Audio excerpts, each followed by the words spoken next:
जानिब से मैं हूँ आपकी होस्ट रिदा खलील। अस्सलाम वालेकुम। जी नाजरीन, आज आपको बताती चलूँ कि हमारे साथ मौजूद हैं हमारे बहुत ही रिस्पेक्टेबल गेस्ट फ़हीम फ़कीरा साहब, जो कि सुपीरियर ड्रामेटिक सोसाइटी के वाइस प्रेसिडेंट हैं। उसके साथ राइटर भी हैं और साथ साथ उन्होंने एक्टर भी हैं और बहुत से ड्रामों में, टेली फिल्मों में काम कर चुके हैं। तो वेलकम करते हैं अपने शो में इनका। अस्सलाम वालेकुम sir, welcome in my show. वालेकुम अस्सलाम, थैंक यू सो मच।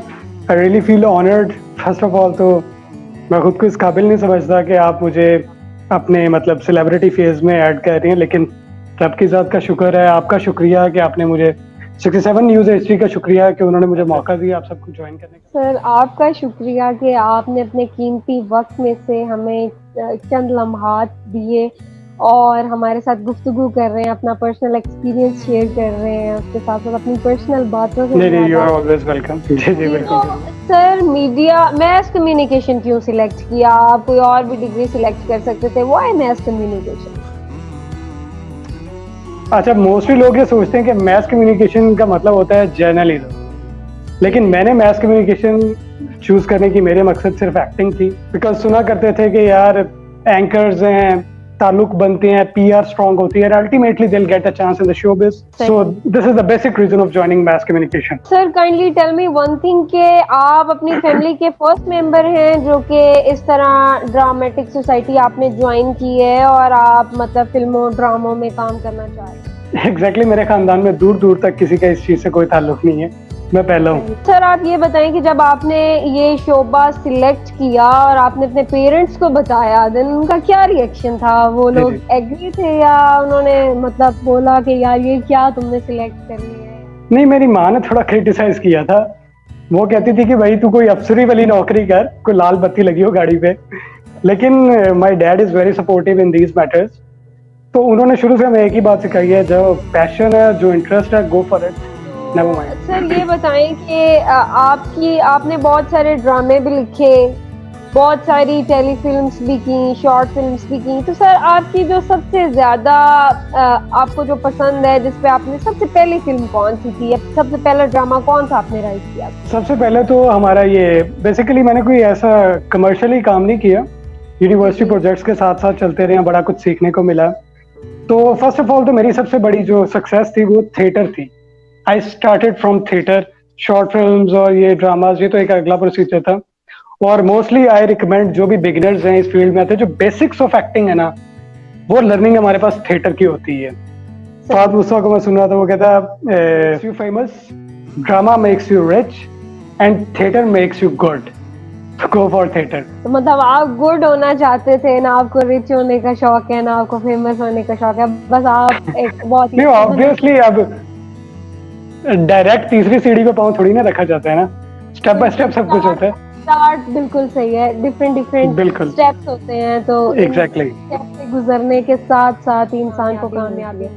तो सर आप ये बताएं कि आपका बेसिक जो इंटरेस्ट है वो ज्यादा किस में है? मतलब फिल्म में, टेली फिल्म में, या फिर ये ड्रामे में? क्या सोचते हैं आप? मतलब आप नेक्स्ट किस चीज को आगे लेके चलेंगे? मेरी तो पूरी ख्वाहिश है कि मुझे किसी ड्रामा में चांस मिले। एक मुसलसल एक कोशिश है, इंशाल्लाह अल्लाह अच्छा वक्त लाएगा, रब की ज़ात बड़ी मेहरबान है। दूसरा ये कि मेरा यूट्यूब पे आने का असल मकसद यही था कि अभी मेरी रिसेंटली मैंने अभी एक शॉर्ट फिल्म लॉन्च की है, फसाना।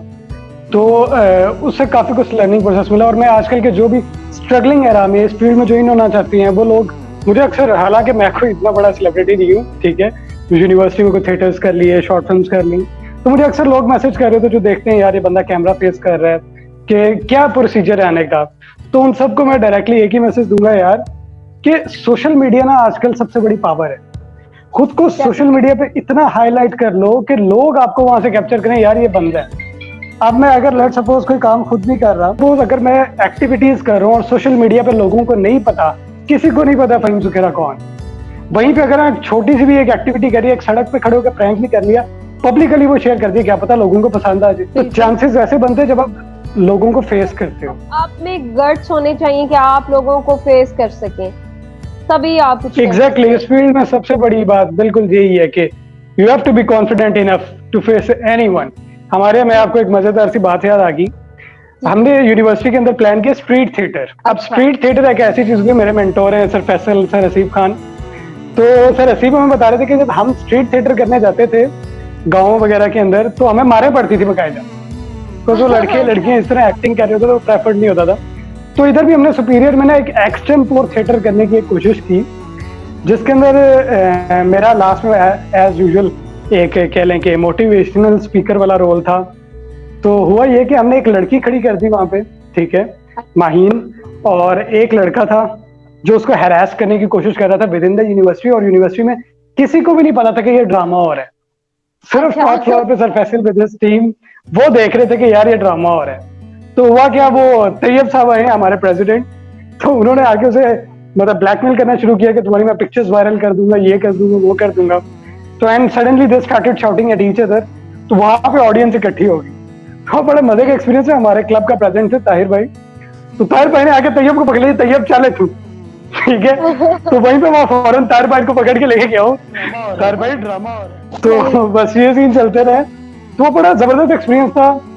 पता चलता है मतलब आप कॉन्फिडेंट हो के मल्टीपल लोग आपको देख रहे हैं, आपको मारने वाले भी वहां पे हैं, तो वहां पे आपका कॉन्फिडेंस सही खुल के बाहर आता है। सर जैसे कि मैं भी एक मीडिया की स्टूडेंट हूँ और साथ साथ मैंने ये चैनल भी ज्वाइन किया, तो सर मेरा कहने का मकसद ये है बेसिक कि कैमरे का भी बहुत प्रेशर होता है एक इंसान पे, मतलब कैमरा भी काफी प्रेशराइज्ड होता है। तो मतलब वो लोग समझते हैं कि यार ड्रामों में काम करना या न्यूज चैनल पे या यूट्यूब चैनल पे काम करना बहुत आसान है, मगर उन लोगों को ये मैसेज भी कन्वे करती चलूं कि ये एक बहुत ही गट्स होते हैं, ये सारे लोग ये चीज नहीं बर्दाश्त करते। कैमरे का एक अपना प्रेशर होता है, उस प्रेशर को मैनेज करना और अपनी सेल्फ को मतलब नॉर्मल लेकर चलना और स्टेबिलिटी में लेकर चलना। बिल्कुल इसी से रिलेटेड एक बात याद आ गई, अभी ये कोरोना वेकेशंस के अंदर मैंने एक शॉर्ट फिल्म बनाई थी, कोरोना प्यार और लेम एक्सक्यूज। तो उसके एंड के अंदर ना मेरी एक बड़ी कोई 3 मिनट की स्पीच थी एक। अब वो 3 मिनट की स्पीच याद करना सबसे बड़ा मसला, फिर कैमरे के आगे 4 लोगों के आगे बोलना सबसे बड़ा मसला था। तो बार बार करता था ना, मैं किसी न किसी एक पॉइंट पे आके मैं अड़ जाता था। तो मेरा एक दोस्त था मौजम मेरे साथ, तो अल्टीमेटली उसने मुझे कहा यार कैमरा मैं ऑन कर देता हूँ, मैं इधर से जा रहा हूँ, तू बोल लेगा। एंड ट्रस्ट मी, उसमें 1 टेक में मैंने वो सीन कर लिया था। तो कैमरे का वाकई बड़ा प्रेशर होता है। बिल्कुल मैं एग्री करता हूँ आपकी बात। अच्छा सर ये बताएं कि मतलब आप स्टूडेंट कैसे रहे हैं, मीडियोकर मतलब या बहुत ही लाइक फाइक स्टूडेंट? मैं not mediocre, I was a poor student actually. मैं पहले मेरी स्कूलिंग फौजी फाउंडेशन से है, तो मतलब उससे पहले मैं एपीएस में था, देन मैंने मैट्रिकुलेशन मेरी फौजी फाउंडेशन से है। तो फौजी फाउंडेशन में मैं 27वीं 28वीं पोजीशन वाला बच्चा रहा हूँ, ठीक है। लेकिन एपीएस का मुझे एक फायदा हुआ है कि वहां पे जब पहले दिन हम गए ना, 5वीं 6वीं की बात है वो, तो वहां पे सारे न्यू कमर्स इकट्ठे बैठे, तो मेरा भाई मेरे साथ बैठा है। मैडम ने मुझे खड़ा किया, कहती क्वेश्चनिंग शुरू कर दी, कहती व्हाट इज योर नेम? मैंने कहा ma'am Faheem Yasin. What is your father name? मैंने कहा ma'am Mohammad Yasin. From where you belong? मैं तो अब सोचू ये क्या कह दिया। तो फिर मेरा भाई साहब बैठा, उसने हाथ मारा है, कहता भाई पागल लगे बोल। तो मेरा ये म्यार रहा है। लेकिन वहां पे फायदा ये हुआ कि उन 2 सालों में एपीएस में हमने पेन भी मांगना था तो वो इंग्लिश में मांगना होता था। तो वो इतनी बेस बन गई कि इंग्लिश काफी इंप्रूव होगी, थोड़ा बोलना सुनना आ गया। और मेरा प्लस पॉइंट ये है, मैं ये कह रहा था, मेरा एक प्लस पॉइंट कम्युनिकेशन से रिलेटेड ये भी है कि मैं नेशनल लेवल डिबेटर रहा हूँ, इंग्लिश डिबेट। तो मतलब उसने बड़ा एज दिया है मुझे डिवीजन लेवल पे, डिस्ट्रिक्ट लेवल पे। तो उसकी वजह से मेरा काफी कॉन्फिडेंस लूज वहां से हुआ है। और मेरे साथ वहां पे एक बड़ा चीज होती रही है, क्योंकि तब शहबाज शरीफ साहब का दौर था, तो उसमें होता ये था 3 स्पीचेस होती थी, उनमें से कुरंदाजी होती थी और एक करनी होती थी। और हमेशा से मेरे साथ होता था, एक बहुत अच्छी तैयार होती थी, एक कच्ची पक्की होती थी और एक तैयार ही नहीं होती थी। और हर बार सिलेक्ट वो होती थी जो तैयार ही नहीं होती थी। तो वहां से मैंने सीखा कि एक्सटेम्पोर कैसे बोलना है, और उसमें काफी मतलब मुझे सपोर्ट किया इन बिल्डिंग कॉन्फिडेंस। तो सर ये बताएं कि मतलब इससे यही फायदा हुआ है आपको कि आपकी इंग्लिश लैंग्वेज इंप्रूव हो गई है, दूसरा बात आपका कॉन्फिडेंस लेवल ग्रूम हो गया है, सेल्फ एग्जैक्टली। बिल्कुल बिल्कुल। तो ये जो फैमिली है, जो फैमिली का माहौल है, वो स्ट्रिक्ट है या फिर लीनियर है? मतलब आप लोगों के तमाम एक्टिविटीज आपको आसानी से करनी दी जाती है, या फिर वो एक होता है ना, एक घरों में एक वो कॉन्सेप्ट होता है कि जी पहले अब्बा से इजाजत लें, फिर अम्मा से इजाजत लें और फिर जाके आप कोई काम करें? तो ये इस बारे में क्या कहेंगे? नहीं, एक उम्र तक तो ये हर बच्चे की जिंदगी में ये फेज होता है परमिशंस वाला, कि पहले अम्मी से लो, अब्बू नहीं मान रहे तो अम्मी की सिफारिश करवाओ। तो ये फेज रहा है, लेकिन अल्हम्दुलिल्लाह मेरी फैमिली बड़ी, मतलब कह लें कि इस मामले में बड़ी लीनियंट है। मेरे अब्बा का एक ही प्रिंसिपल है, if you wanna go do a sin, let's do it together, but first convince me. तो हमारे घर में एक ही प्रिंसिपल फॉलो होता है, कन्विंस मी। वो अल्हम्दुलिल्लाह मैं हर बार ही कर लेता हूँ। सर ये बताएं कि आपकी कोई ऐसा ड्रामा या कोई ऐसी फिल्म जो फर्स्ट आपने की हो और आपका उसका बहुत ही बेस्ट एक्सपीरियंस रहा हो? What do you think? बिल्कुल बिल्कुल, ये जो अभी मैंने की है फसाना, तो इसका मुझे अल्हम्दुलिल्लाह मोर देन एक्सपेक्टेशन रिस्पांस मिला है। अभी मेरी पहली वीडियो थी चैनल पे और इट गॉट 1.5 के व्यूज ओवरनाइट। तो बहुत बड़ी अचीवमेंट है ये मेरे लिए। यूट्यूब का स्टार्ट मेरा ये इतना अच्छा होगा नहीं सोचा था। तो कोई ऐसी मूवी या कोई ऐसा ड्रामा जो आपने राइट किया हो या जो आपने परफॉर्म किया हो थिएटर में और वो जरा लो गुजरा हो और आप बड़े ही अपसेट हो? अच्छा, मेरे जो गाइडर हैं दो बेसिक, जो थिएटर जिनके साथ मैं करता हूँ, एक तो सर फैसल खान साहब हैं जो हमारे ट्रेनर हैं, जो थिएटर की तैयारी कराते हैं। दूसरे सर उमैर हैं जो हमें कंटेंट पे काम करवाते हैं। अच्छा। तो one sir Umair told me, दर्द बिकता है। सही। इस फॉर्मूले को मैंने बड़ी जिंदगी में अपनाया है, बड़ा काम आया है। और सर फैसल ने हमें एक थिएटर करवाया था, आखिर कब तक, कश्मीर पे हमने एक थिएटर किया था, and literally we cried everyone on this theatre. मतलब बच्चे से लेके बूढ़ा बैठा होता था ना तो वो रोता था वहां। वो मेरी जिंदगी का बड़ा यादगार थिएटर रहा और वो हमको 8-10 दफा कर चुके हैं। तो this is most memorable theatre of my life. Sir जैसे कि आपने ड्रामेटिक सोसाइटी ज्वाइन की हुई है और अच्छा, इसके बारे में आपके फ्रेंड्स के क्या व्यूज हैं? मतलब कुछ लोग होते हैं जो आपको बहुत ही पसंद करते हैं, आपके काम को भी, और कुछ लोग ऐसे भी होते हैं जिनसे बर्दाश्त नहीं हो रहा होता कि यार ये बंदा इतना कामयाब कैसे होता जा रहा है और क्यों कर रहा है ये काम। तो ऐसे लोगों के बारे में क्या? मैं आपको एक ही बात कहूंगा, I know a lot of people but I don't have friends. बड़ी मशहूर कोट है, तो आई बिलीव इट। ठीक है, बाकी इधर जो ड्रामेटिक सोसाइटी में जो सुपीरियर में मैंने फेस किया वो ये है, टाइम की पाबंदी इधर बिल्कुल भी नहीं है। इधर एक आ जाता, दूसरा नहीं आता, दूसरा आता, तीसरा नहीं आता। तो यहाँ पे इंशाल्लाह इन प्रिंसिपल्स पे अब काम करने हैं। ये कोरोना वेकेशन से फ्री हो तो इस पे थोड़ा सा वर्कआउट की जरूरत है। इंसान का जो लर्निंग प्रोसेस है ना वो पूरी जिंदगी चलता है। लाइक अभी मैं आपको कुछ बातें कह रहा हूँ ना, तो इंशाल्लाह आप 6 महीने बाद मुझसे मिलेंगी तो मेरी बातें बहुत मुख्तलिफ होंगी। फिर आप मुझे कहेंगे कि यार पहले तू कुछ और कह रहा था, अब कुछ और कह रहा है। तो मैं आपको जवाब दूंगा कि मैं रुका हुआ पानी नहीं हूं, मैं बहता हुआ पानी। I am changing continuously. इंसान कभी रुकता नहीं है, सीखता है। बिल्कुल। और सर ये ऐसा होना चाहिए कि इंसान को कभी रुकना नहीं चाहिए, चलते रहना चाहिए, क्योंकि जिंदगी किसी के लिए रुकती नहीं है। इंसान कॉन्टिन्यूसली चलता रहता है और चलते रहने में उसकी फलाह है। आखिर वो चलेगा तो वो अपने गोल तक पहुंच जाएगा। अच्छा सर, कोई अपनी लाइफ का बहुत ही मजे का इवेंट बताएं जो कि सुपीरियर यूनिवर्सिटी में आप परफॉर्म किया हो या फिर आपने वो इवेंट अटेंड किया हो और यू कांट फॉरगेट। सर एक इवेंट हमने अभी एक थिएटर किया था यूसीपी में, इकबाल जिंदा है। जी जी। और वो मतलब बड़ा यादगार थिएटर है, बिकॉज उसमें हमारा एक टारगेट ये था कि हाँ, लोग मतलब हर बंदा इकबाल को कहता है कि आई नो इकबाल, इकबाल हमारे कौमी शायर थे, लेकिन किसी ने एक्चुअली स्टडी करके उसको समझने की कोशिश नहीं की कि इकबाल कहता क्या था। हमें इकबाल का शाहीन कहते हैं, तो उसमें हमने काफी एक ह्यूमरस प्ले किया था, एक्चुअली हिलेरियस प्ले किया था। उसके अंदर हमने एक लाश बिठा दी थी जो डेथ है, मैंने उसमें दादा का किरदार अदा किया था।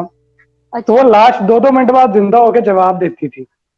सही। तो उसमें हमने वो उस लाश का नाम इकबाल रख दिया था। अब हर बंदा रोना पिटना आया करता था, हाय मेरा इकबाल, हाय मेरा इकबाल। तो उससे काफी हमने फन क्रिएट किया। तो उसके बाद उसका रिस्पॉन्स क्या आया, ऑडियंस ने तो बड़ा एंजॉय किया, बड़ी बल्ले बल्ले हुई। लेकिन अब जब हम घर चले गए तो मुझे कॉल आई वहां से उनकी टीम की, यूसीपी की, कहता टीम सुपीरियर से मिलना चाह रहे हैं जजेस। तो वहां पे हम थोड़े से डाउटफुल हो गए कि ये अप्रिशिएट करना चाह रहे हैं या ये हमारे तंज करना चाह रहे हैं। सही। खैर बाद में बात खुली तो पता चला कि वो हमें एम्बेरस करना चाह रहे हैं, Oh क्यों my उन्होंने God. शायद हमारी बात फॉलो नहीं की। वो समझ रहे थे कि हम इकबाल का मजाक उड़ा के हैं। अच्छा। और उसकी एक फैक्टर ये भी था कि जजेस में एक इकबाल की बहुत बड़ी सपोर्टर बैठी थी। लेकिन वो होता है कि अक्सर वो मेरा एक बिलीव है ना कि 7.5 बिलियन पीपल और कोई भी दो ऐसे नहीं जिनकी सोच मिलती। तो दिस इज द फैक्ट, आपको फेस करना पड़ता सर देखिए कि दुनिया में डिफरेंट लोग हैं और हर बंदे का एक अपना अलग पॉइंट ऑफ व्यू है, हर बिल्कुल। कोई अपने पॉइंट ऑफ व्यू के मुताबिक सोचता है। बेशक। तो अब देखिए कि बहुत से लोग ऐसे हैं जो बिल्कुल। हमें लाइक करते हैं, बहुत से ऐसे हैं जो डिसलाइक करते हैं। तो आप जो लोग आपको डिसलाइक बिल्कुल। करते हैं, ठीक है, आप उनके बारे में क्या कहना चाहेंगे? आप क्या सोचते हैं उनके बारे में, क्या कहना चाहेंगे उन लोगों को? मैं तो कहता हूँ वो लोग अजीम हैं, ठीक है। वही लोग हमें बूस्ट अप करते हैं कि यार तुमने बहुत आगे जाना है, यहाँ पे ब्रेक ना लगाओ। जी जी। अब मैंने अपनी ये वीडियो पोस्ट की और मेरा एक तो होता ना कंट्रोवर्सी कंटेंट, जिसमें आपने कोई ऐसी बात की, कोई नेगेटिविटी आप फैला रहे हो, या जिस पे कोई ऐसी बात जिस पे दो राय हो सके। मेरा कंटेंट क्लियर कट था, ऐसा कंटेंट था जो पाकिस्तानी, मुसलमान, हिंदू रिलीजन से भी हटके पूरी दुनिया का हर इंसान उस चीज को अप्रिशिएट करता है, माँ की मोहब्बत। उस वीडियो में मुझे आते 3 डिसलाइक्स आए हुए थे, मतलब फ्रॉम नोवेयर। एक तो वो ना कोई रैंडम व्यूअर हो, वो व्यूअर्स भी सारे मेरे थे क्योंकि लिंक में शेयर कर रहा था, स्टार्टिंग थी मेरी। तो आई वाज डाउटफुल कि यार ये 3 बंदे तो कट्टर मेरे हेटर हैं, इन्हें शायद मेरी शक्ल ही नहीं पसंद। तो वहां से मैंने कहा कोई मसला नहीं यार, चलते हैं, ये लोग तो सपोर्ट दे रहे हैं मुझे आगे बढ़ने की। सर मैं भी यही कहती हूँ कि अक्सर जो लोग हमें डिसलाइक करते हैं वो लाइक करने वालों से ज्यादा प्रीशियस होते हैं। क्यों? क्योंकि देखिए जो लाइक करते हैं हम लोग उनके दिल में होते हैं, और जो हमें डिसलाइक करते हैं हम लोग उसके दिमाग पे राज कर रहे होते हैं। मतलब हुक्मरानी हमारी है, चाहे दिल में हो चाहे दिमाग में हो। तो ये चीज हमें पीछे नहीं हटने देती और हमें मोटिवेट। सर ये बताएं कि आपकी यूनिवर्सिटी में जैसे ही आपने एडमिशन लिया, आपने ड्रामेटिक सोसाइटी के आप वाइस प्रेसिडेंट बन गए, तो सर कभी ऐसा हुआ कि आप काम कर रहे हो और आपके सीनियर हो या आपके कोई टीचर हो, उन्होंने आपको डांट दिया हो और आप बहुत ही परेशान हो गए हो, या आपकी कोई गलती हो, उन्होंने आपको टोक दिया हो? होता है ऐसा, इंसान कोई परफेक्ट नहीं होता। तो सर आपका क्या रिएक्शन होता है तब? नहीं, अल्हम्दुलिल्लाह I got very supportive teachers. अल्हम्दुलिल्लाह I am blessed with amazing teachers जिन्होंने हमेशा सपोर्ट किया मुझे, मतलब कभी इस तरह की क्रिटिसिज्म नहीं देखा। अलबत्ता एक वो कह लें कि वो टीम वर्क की एक बात याद आ गई आपकी इस बात से। हमारे यूनिवर्सिटी के अंदर डेंटल है, डेंटल डिपार्टमेंट, वो 3rd फ्लोर बनता है यूनिवर्सिटी का, और उसी के बिल्कुल ऑपोजिट बनता है एंगेजमेंट ऑफिस, वो भी एक 3rd फ्लोर बनता है। तो हम लोग डेंटल के अंदर रिहर्सल कर रहे थे यूसीपी टाकरा की, तो वहां पे जनाब सब 4 बजे का टाइम हो, गार्ड आया, कहता निकलो निकलो टाइम ओवर। तो जाहिर सी बात है, I was heading the team, तो मैंने कहा यार this is insult of my team, क्या मैं चुप करके निकल जाऊं इनके साथ? मैं कहा आप वेट करें जरा, मैं आपको कॉल करवाता हूँ। मेरा उन दोनों ऑपरेट वाला इशू चल रहा था, मेरे काफी पेन होती थी, ज्यादा सीढ़ियां चलने से भी अवॉइडेंट था, बट टीम इज टीम। तो मैं वहां से 3 फ्लोर नीचे उतरा हूँ, दूसरी बिल्डिंग के 3 फ्लोर ऊपर चढ़ा हूँ, वहां मैंने कॉल करवाई है, फिर दोबारा नीचे गया हूँ, दोबारा ऊपर टीम के पास गया, एंड देन वी कंटिन्यूड। तो वहां से मुझे एक पता नहीं एक बर्निंग एनर्जी खुद ही थी कि यार मैंने इस सुपीरियर ड्रामेटिक सोसाइटी को ना लम्स ड्रामा लाइन हो गया, जीसीडीसी हो गया, उस मुकाम पे लेके जाना है। और शुरू से एक थी अंदर के यार यहाँ पे है ही नहीं, तो I have to made it, ताकि एक कल को मैं एक बात कर सकूं that I am the pioneer of superior dramatic society. आज से 10 साल बाद सुपीरियर ड्रामेटिक सोसाइटी को अचीवमेंट देगी, I will be proud of it. मैं मुस्कुराऊंगा देख के, मेरे लिए काफी ऑनरेबल होगा। बिल्कुल, वो जब नए नए फेसबुक पे आए थे ना, तो वहां पे कुछ पेजेस होते थे, ब्रोकन हार्ट, डीप कोट्स, तो उधर एक कोटेशन पड़ी थी जो आज भी याद है, बदतरीन बदला खामोशी, and I really mean it. Sometimes words are meaningless but silence says many things. ये भी फैक्ट है कि इंसान की खामोशी बहुत कुछ बातें कह जाती है जो कि अल्फाज नहीं कह सकते। सर ये बताएं कि मतलब इस जो ये हमारे वाला शोबा है, या ये जो हमारा जो डिग्री है, या जो हमारा पैशन है, मतलब मीडिया के रिलेटेड, इसमें इंसान में सब्र और तहम्मुल होना बहुत जरूरी है। तो सर कभी आपने अपना टेम्पो लूज किया? इसमें सॉरी रिपीट करें। जी मैं कह रही हूँ इसमें सब्र और तहम्मुल, बर्दाश्त होना बहुत जरूरी है। कभी आपने अपना टेम्पो लूज किया है? इन केस कि कभी आप कर रहे हो और आपको बहुत ही गुस्सा आया हो और आप एक्चुअली नहीं, ये मेरी एक खामी है, ये मैं से मानता हूँ। मैं वाकई बड़ा शॉर्ट टेम्पर्ड आदमी हूँ। मुझे गुस्सा वाकई बहुत जल्दी आ जाता है। लेकिन अच्छा फिर डिपेंड करता है कि आपके सामने कौन है, 5 मिनट में अच्छा खत्म। सही है। तो सर कहीं पे कौन बंदा से गुस्सा लोग नहीं भी कर सकता ना। सही, तो कौन से लोग शिकार होते हैं आपके गुस्से का? मैं अपनी मिसाल तो नहीं दूंगा, लेकिन आपको एक कीमती बात बता सकता हूँ, शायद आपके काम आ जी जाए। एक एग्जांपल देता हूँ कि एक आदमी है, वो नौकरी पे जाता है, जी उससे कोई गड़बड़ हो जाती है, उसका बॉस उस पर शाउट करता है। अब वो अपना मुक्का तो कसेगा, लेकिन बॉस को कुछ कह नहीं सकता, भाई नौकरी से निकाल दे। आई गुस्सा गॉट है, योर पॉइंट। लेकिन हाँ, वहां पे नहीं निकालेगा। फिर वो बंदा घर आता है, पानी ठंडा नहीं होगा तो फिर वो गुस्सा निकलेगा। बच्चे बदतमीजी करेंगे तो गुस्सा वहां पे निकलेगा। इसका ये मतलब नहीं कि आपको गुस्सा आता है, इसका ये मतलब है आपका गुस्सा वहां पे उतरता है जहां पे आप उतार सकते हो। उतार सकते हैं, सही बात है। तो बिल्कुल। मतलब आपका गुस्सा बेकसूर लोगों पे उतरते हैं जो कि आपका गुस्सा बर्दाश्त नहीं कर लेते हैं। तो नहीं, मतलब एक्चुअली फैमिली मेरा में गुस्सा कोई बर्दाश्त ही नहीं करता। ओ सही, मतलब खतरनाक गुस्सा। कभी इंटरेक्शन हुआ हो ऐसे लोगों से जिनका पॉइंट ऑफ व्यू आपके साथ नहीं मिलता मगर वो आपके साथ काम कर रहे हैं, तो सर ऐसे लोगों के साथ डेफिनेटली काम करना बहुत ही मुश्किल हो जाता है, मगर जिस शोबे में हम लोग हैं तो हमें ऐसे लोगों के साथ भी मिलके काम करना पड़ता है। सर आप कैसे मैनेज करते हैं? मैं इस मामले में सिर्फ आपको इतना कहूंगा कि कन्विंसिंग पावर होनी चाहिए आपकी, ठीक है। जी जी और दूसरे बंदे की बात को बिल्कुल रद्द करने के बजाय कम से कम उसका स्टांस तो सुन लो यार, कि वो जी कहना जी क्या चाह रहा है। जी जी तो अब हो सकता है कि आप दोनों मिलकर जब एक दूसरे को कन्विंस करने की कोशिश करो तो कोई ना कोई बीच का रास्ता निकल जाता है। वी जी शुड जी गो फॉर इट। बहस से आज तक किसी को कुछ नहीं मिला। अल्टीमेटली अक्सर लोगों की होती है, जिद्दबाजी में आ जाते हैं, भाई मैं कहता है पत्थर पे लकीर है। तो मैं इस चीज के अगेंस्ट हूँ। जाहिर सी बात है, कन्विंस करो, बेस्ट सही है। Solution. Okay sir, tell me your goal, your future goal, क्या गोल है आपका? इंशाल्लाह हम आइयो सईद के साथ नजर आएंगे आपको। इंशाल्लाह, इंशाल्लाह अच्छी बात है। अपने गोल्स अपर लेवल पे सेट करने चाहिए और ये अच्छी बात है। मतलब मैं खुद बिल्कुल। अक्सर कभी सोचूं कि यार छोटे गोल नहीं सेट करने चाहिए, इंसान को अपने बड़े गोल सेट करने चाहिए और उसको अचीव करने के लिए हर हद तक जाना चाहिए। मैं ये कहती हूँ सर कि I just not wanna try, बिल्कुल। I have to do this, और वो वाकई काम वो मेरे से फिर हो जाता है। तो लोग काइंडली इस चीज पे जरा फोकस करें, अपने गुड। गोल्स को जरा अपर सेट करें कि ये कि अपनी कोई स्टोरी सुना दें कि आप कैसे इतना अचीव कर चुके हैं, काफी कुछ अपने गोल के तकरीबन आसपास ही हैं, क्योंकि मोस्टली आपने अपना काम स्टार्ट कर लिया है स्टडी के साथ साथ, अभी आप प्रैक्टिकली भी वर्क कर रहे हैं।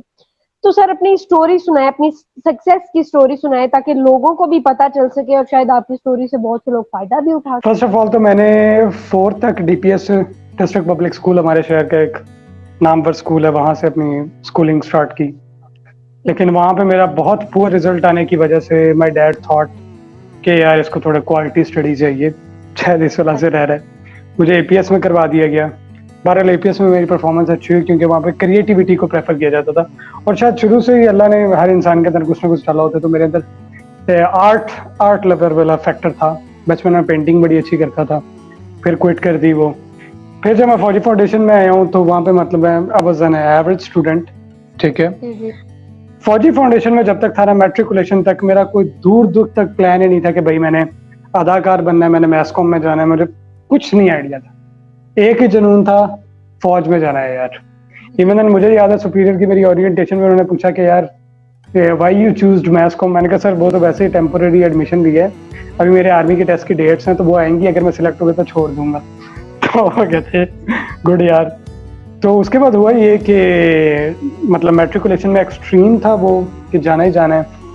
एफएससी में आया तो फर्स्ट ईयर में मेरा रिजल्ट बहुत गंदा आया, मतलब 60% भी नहीं बने, कि एप्लीकेबल ही नहीं था आर्मी के लिए। तो खैर मैंने रोना पिटना डाला अब्बू के आगे, मैंने कहा जी मैं रिपीट करूंगा रिपीट करूंगा। कहते चल ठीक है भाई कर ले।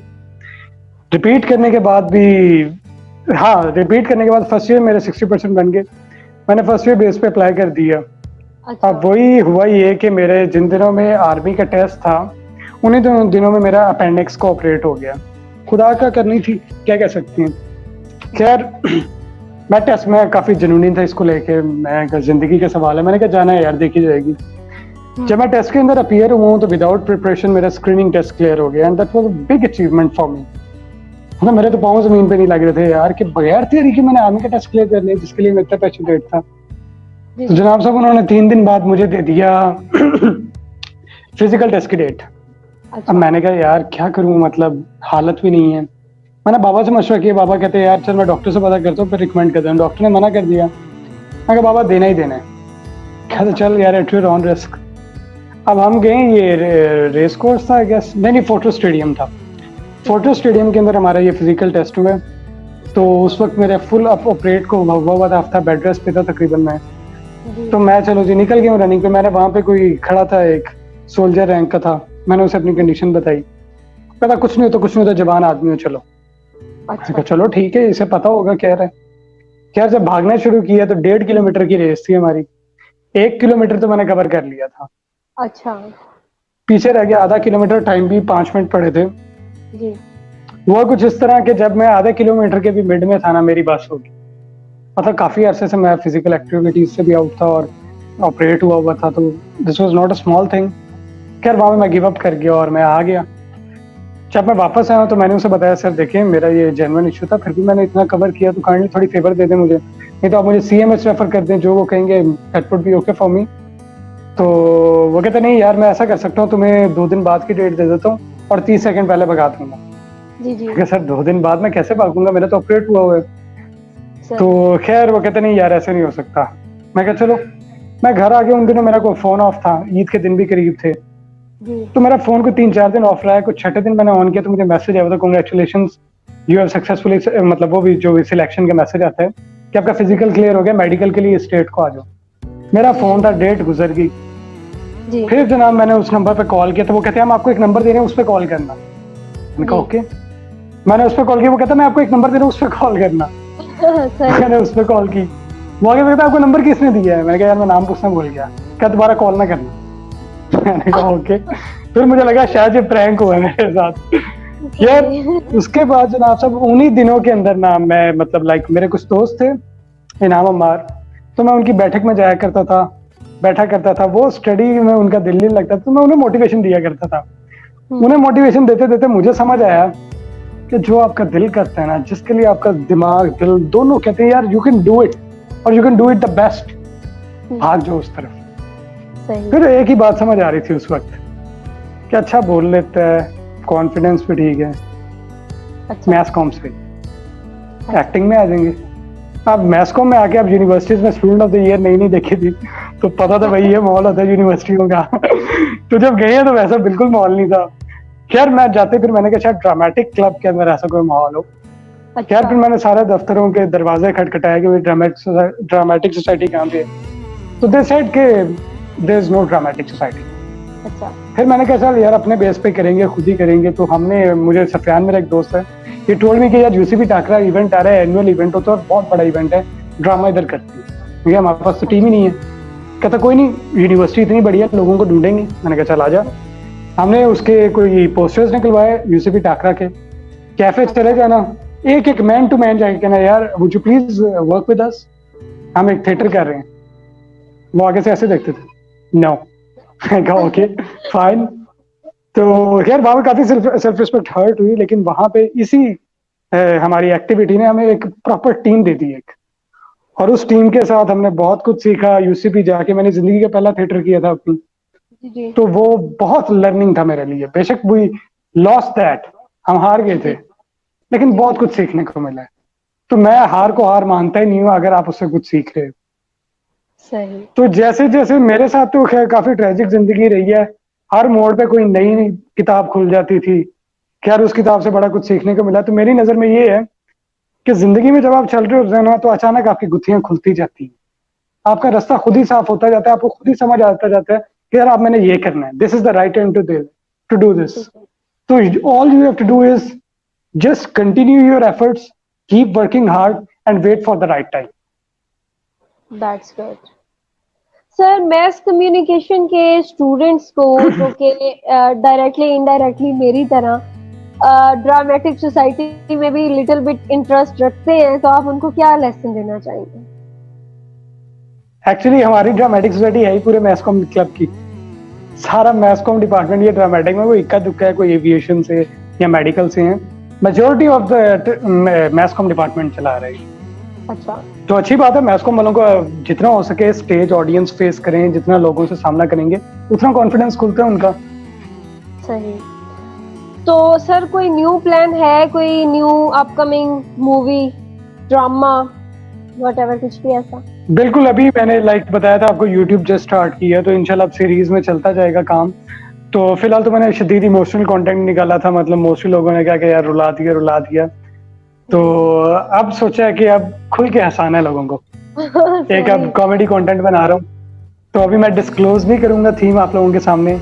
इंशाल्लाह यू हैव टू वेट, कुछ अच्छा ही दिखाएंगे आपको। ठीक है, मतलब ये पता चल गया कि अब फन में कुछ आप करने वाले हैं जिससे हमें हंसना। एग्जैक्टली। सही सर। जी जी। At the end of the show, हमारे शो के लिए आपका यहाँ एज अ गेस्ट आना आपको कैसा लगा, और हमारा शो, हमारा टीम की वर्किंग कैसी? बिल्कुल बहुत अच्छी आपकी टीम की वर्किंग है, जैसे वो सब आपके साथ इन अ रो मतलब राब्ते में रहे हैं, और बाकायदा एट एनी प्रॉब्लम वो आपसे कांटेक्ट में रहते रहे हैं, तो बहुत मुझे अच्छा लगा है। और सेकेंडली ये कि ये मेरी ज़िंदगी का सबसे मेमोरेबल इंटरव्यू होने वाला है, क्योंकि कल को अगर अल्लाह ने की ज़ात ने करम किया किसी मुकाम पे हुआ तो याद करूंगा यार ये पहला इंटरव्यू था रिदा खलील के साथ। ठीक है, तो इंशाल्लाह अल्लाह बेहतर करेगा। I really feel honoured. आपको कामयाबियां अता फरमाए, और इंशाल्लाह आप कामयाब होके फिर हमें याद रखिएगा, हमारी टीम को भी, और दुआ भी कीजिए कि अल्लाह ताला हमारी टीम को भी कामयाब करे। Thank you so much. बिल्कुल बिल्कुल, thanks to Sana, thanks to Salman, thanks to you all people are great. Thank you so much for inviting there. Okay sir, thank you so much. बहुत अच्छा लगा आपके बारे में जानकर, आपके नेक्स्ट अपकमिंग प्लान्स के बारे में जानकर, और होप्स हो कि ये जो आपके फैंस हैं या आने वाले फैंस हैं, जो बनने वाले फैंस हैं, उनके लिए ये वीडियो बहुत ही मजे की, इंफॉर्मेटिव साबित हुई होगी, और आज उन्होंने हमारी कन्वर्सेशन बहुत एंजॉय की होगी। मुझे लगता है ये वाला इंटरव्यू बहुत ही टॉप पे जाने वाला है, तो अल्लाह करे कि ये ऐसा ही हो। बिल्कुल। ओके दिलो जान से शुक्रिया जी, बहुत बहुत। हमारे चैनल को आप भी सपोर्ट करें। Thank you so much sir. अल्लाह हाफिज जी, सब्सक्राइब कर दूंगा जाते ही। Thank you.